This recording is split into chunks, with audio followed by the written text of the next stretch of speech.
Every year since 1992, we have gathered here in this body for what can only be described as political theater, in which the Cuban regime tries to convince itself, tries to convince its international supporters, and tries to convince the Cuban people that the world holds it blameless for its attacks on the fundamental freedoms of its citizens and for the abysmal, despicable economic consequences of its policies. Some of you, many of you, frankly, some as recently as this morning, tell us privately that since the regime cares so much about this vote, that you just want to appease it.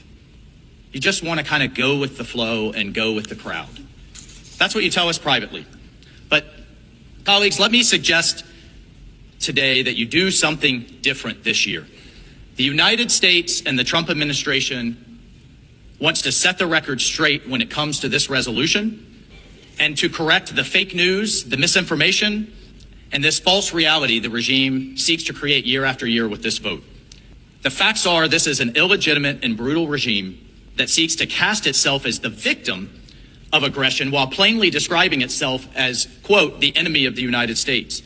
It's located just 90 miles off our shore. It conspires and it collaborates with enemies and adversaries of the United States against our interests. The facts are that this regime supports terrorist organizations around the globe.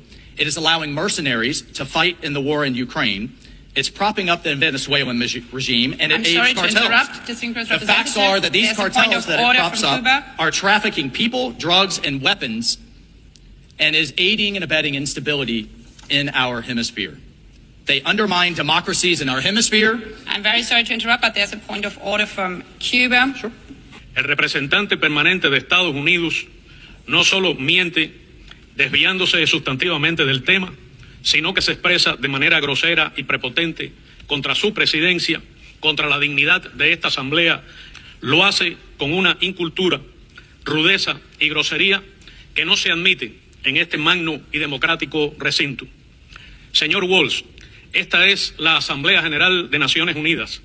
No es un grupo de Signal ni es la Cámara de Representantes. Aware of the